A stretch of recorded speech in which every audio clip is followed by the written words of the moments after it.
Hey, howdy, everybody. Ron Vaillant is my guest. Brian Lovig, we're here to chat. Ron, we're going to chat mostly about the UN.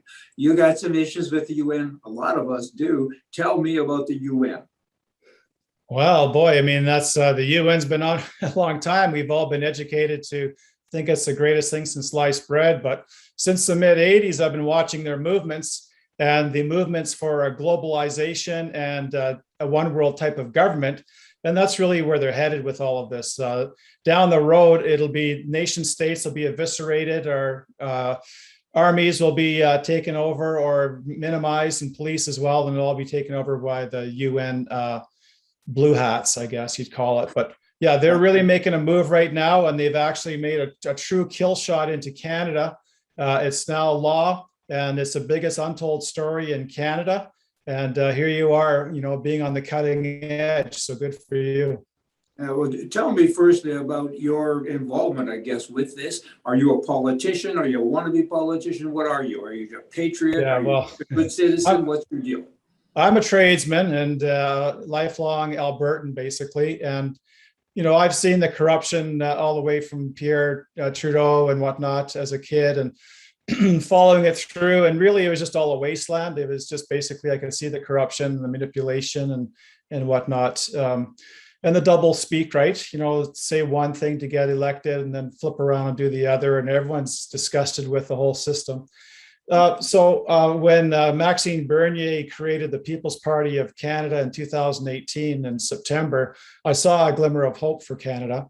Now, Maxime Bernier, he was going to be the leader of the Conservative Party when they had their leadership race, and Andrew Scheer beat him by 1%. But in that leadership race, there were 7,466 extra votes than the actual members. They asked to do a recount. I mean, you'd think you'd want to do a recount with a 1% win. And they had already destroyed the ballots that night. So it just shows you how corrupt the CPC is. And people are calling it now the Corrupt Party of Canada, amongst other things. Even the Communist Party of Canada, and I'll tell you why as we get into it. But Maxine, they say that he took his ball and left because, he was just disgruntled. But no, actually, he was kind of relieved because none of the MPs really backed him. He only had maybe a half a dozen MPs really backing him. But the party members themselves were, right? But so he stayed on there for 6 months, hoping that some of his party platform could be used, since half the members voted for him, but Andrew Scheer would have none of it, including, in fact, like Maxime, when he ran on a 2-year balanced budget, and then Andrew Scheer saw that and he copied him to get votes. Mm-hmm. And then he wouldn't even take that on after the fact. So there you go, the double standard. And that was the first election promise broken even before the election. There's lots of double standards, certainly in all countries, and particularly in Canada, and I get it. But so with regard to the UN, is this what inspired you, your involvement with Max and other things, to kind of get involved in the United Nations? Because the United Nations is quite a break from just, being disgruntled about politics in Canada. I mean, quite a break. What I mean is just quite a leap.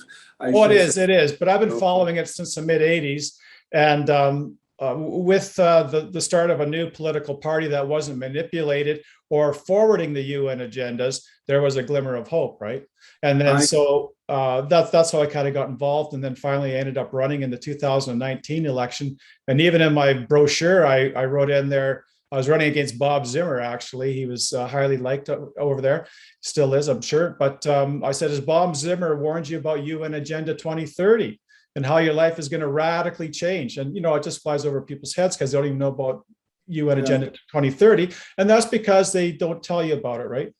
No, well, let's talk about this UN agenda, because it does have an impact in all countries, and all governments seem to kind of they all seem to be cozied up to them somewhat. And the UN was created, I think, shortly after World War II. And I think not unlike unions, it kind of had its place for a little while, and then you kind of wear that out and maybe it's time to go away. But they haven't gone away. They're getting stronger all the time. Biden is working with them now with regard to guns and gun control. And you have people from other countries who are gathered in a group that are making decisions, legal law decisions of law for countries like the US and Canada.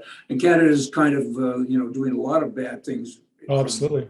Yeah, this whole thing with gun control. Sorry, go ahead. Yeah, the whole thing, gun control and everything else. Now you have people in other nations that are telling us how to do our thing, and it's not very nice. But in particular with the UN, you have this, what is it called? UNIDRIP or something like that. Well, tell me about that. UNIDRIP. Yeah, it's UNDRIP. Okay. Or you could say UNDRIP. That's actually an acronym for United Nations Declarations on the Rights of Indigenous Peoples. And that is a big bombshell, the kill shot in Canada. And now this is going on all over the world. Every country is probably doing this behind the scenes. And this was being done behind the scenes and still is. No one knows about it hardly, except for the people who follow me and other people who've been influenced.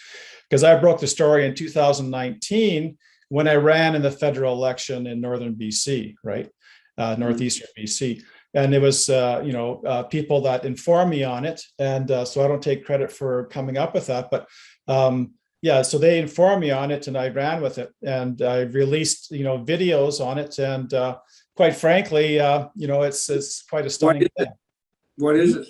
What is it? Okay, this is it right here. Okay, this is 25 years in the making with all of the experts on Indigenous affairs. See how thick that is? Like I could write that in an afternoon. It's 25 years, and that's how it's being sold. You know what? Okay, so. But that talks about Indians. What this UN drip thing is it an Indian initiative? Well, yeah. I mean, it's Indigenous. Okay, remember we used to say Native American Indians. And they even like it, that term. This whole thing with Indigenous and Aboriginal, those are UN globalist words that they're using. And that's because Indian doesn't really fit into this per se. Indigenous is what they're really going for. Because this document here basically doesn't even identify what Indigenous is. It's 25 years in the making by all the experts, but there's no definition of it. And that's on purpose, right? So is that designed for Indians? Like what is that about? Like I'm not understanding. Okay, these are 46 articles talking about their rights according to the UN. Okay, so bringing it home to Canada, what happened was there was a thing called Bill 262, and that was going on. It had passed the House of Commons and it was being stopped by brave senators, and that was during the election time of 2019.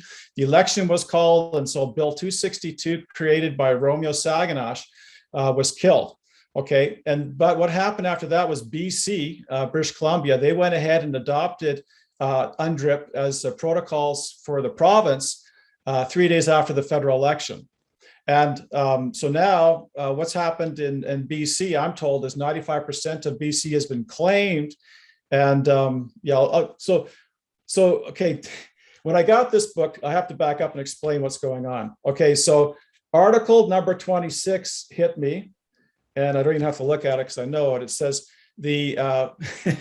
Is this a law now? Like, is this in Canada? Is it a law? Yes, it is through Bill C-15, and it's also in BC. BC adopted it in 2019. Okay, so if you're in BC, this is going on behind the scenes, and it says that the Indigenous have the rights to the lands, territories, and resources to which they have traditionally owned, occupied, or otherwise used.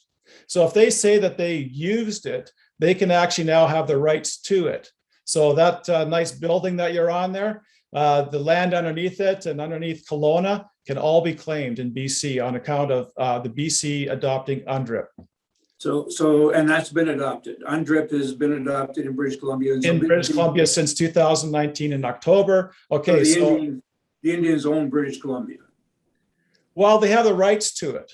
So what's happening is there's an article, if people want to go look it up, it's called Campbell River Mirror. That's a local paper, and do a search, for that and UNDRIP, and you'll get a lawyer talking about how there's going to be announced new owners for all the Crown land in BC. So that's going to be first because, they're going to do it in stages so everyone doesn't just flip. So it'll be the Crown land and people say, yeah, we stole it. Okay, give it back to them. But it's going to be everything. Well, I see it already. I see a lot of towns, the names are changing, like Seashell on the Sunshine Coast has been Seashell for 150 years or whatever. And now it's called an Indian name, and in brackets, they put Seashell, and they're changing a lot of towns that way.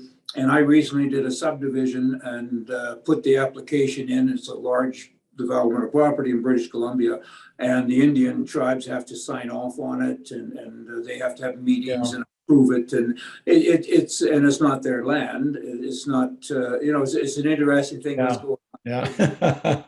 Well, it kind of is theirs now.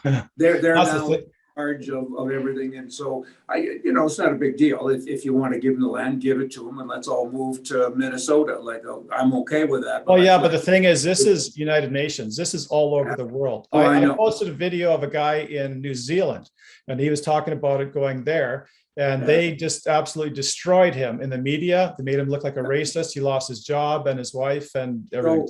So the United Nations has given British Columbia away to the Indians. Is that kind of the Well, yeah. So what it is that the United Nations really has no legal power within Canada, just because we have our sovereign nation at this point in time. But down the road, we won't. It'll be all part of the United Nations. They're going to be the ones who are going to run everything. But right now, it has to go through complicit, corrupt politicians.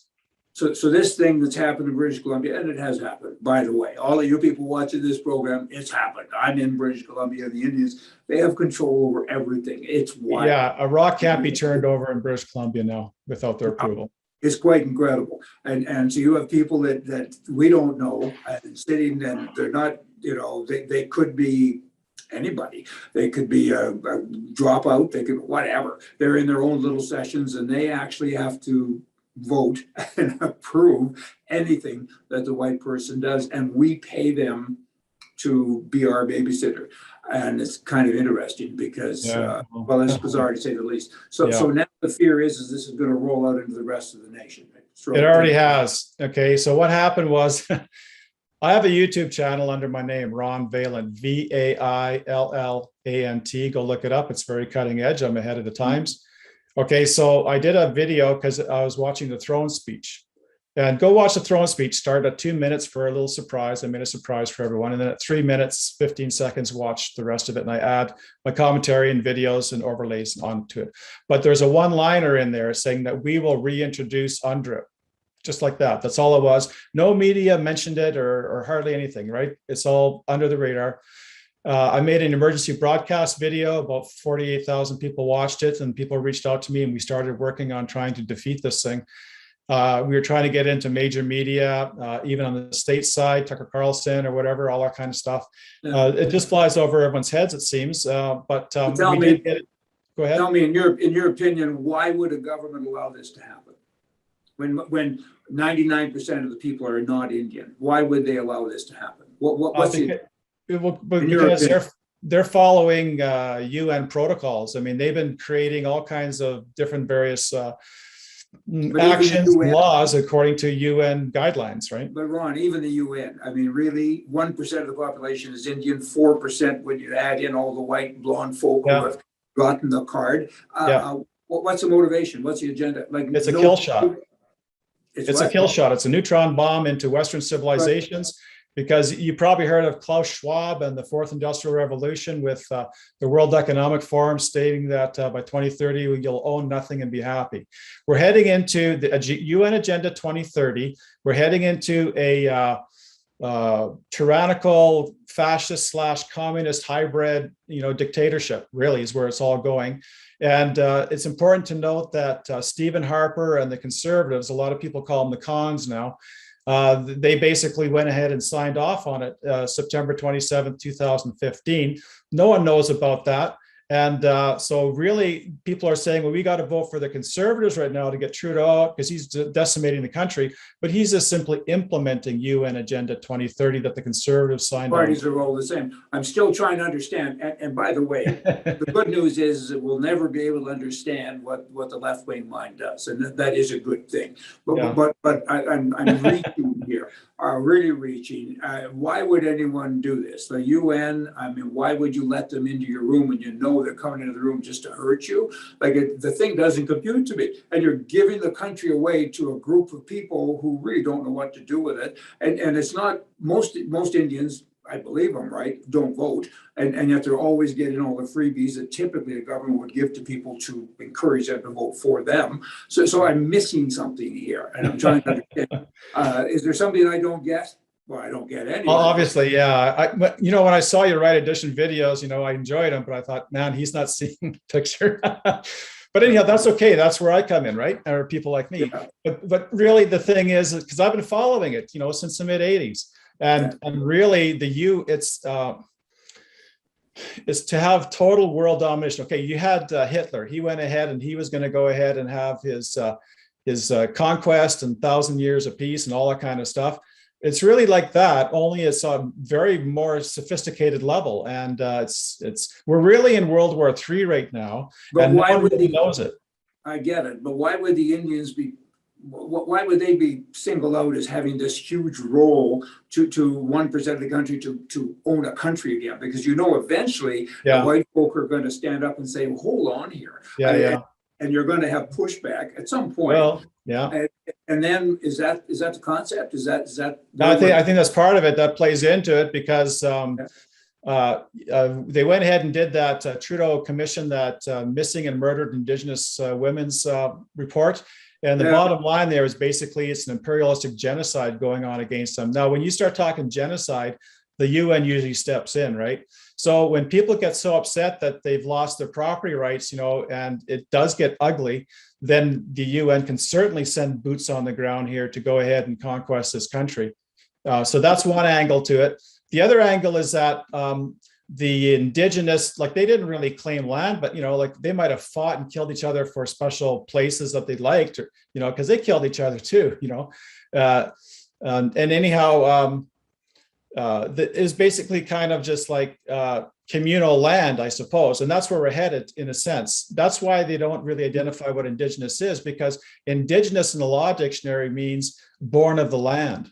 So I did a video. I edited down a 90-minute video to 8 minutes, and I added an insert from a book I bought in 1992. And it's on my YouTube channel. It's called The Most Important Video You Will See About Your Future. Go watch that, and that's where we're headed. So basically, individualism and private property is evil, and it goes against the common good of society. Like, just like right now, the people who are unvaxxed are putting the general society at risk. That's the narrative that they're putting out right now. And that whole groupthink is going to continue on and be fostered and festered. But you're running now for the election in Canada under the PPC, right? Where are you running? Calgary Shepard. Can you believe that I can even be saying the words that I'm saying and running an election? Isn't it a new day? Well, what I'm wondering is like, take everything that we've been talking about here, roll it into your platform. Is it part of your platform? Is this part of, like, where's Max on all this? Does he agree with everything you just said? Well, maybe not, but I mean, the whole thing is like, when we did the 2019 election, he was driven around by grizzly patriot Mark Friesen in Saskatchewan, and maybe he saw some of my videos, but he got educated onto the dangers of the UN, right? Because he was there back in 2015 with the Conservatives when they signed on to this Agenda 2030. And he said basically the way it rolled then was that Stephen Harper and the Foreign Affairs Minister came with that file saying, look, this is a really, rainbows and lollipops thing here. This is fantastic. And so everyone's, they're busy doing their stuff, and they trust that what they said. They say, okay, we'll go for it, right? So you think that this, say it again, UN drip? How do you pronounce this? You can go UN drip or undrip.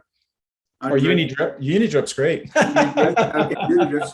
So the UN drip, there's a lot of drips at the UN, by the way. So in your view, this is a big, bad deal. Is that right? This is the biggest untold story in Canada. I've been trying to get it out into the mainstream for a long time. And now, okay, so fast forward, okay, to Canada, this Bill C-15 is basically passed now.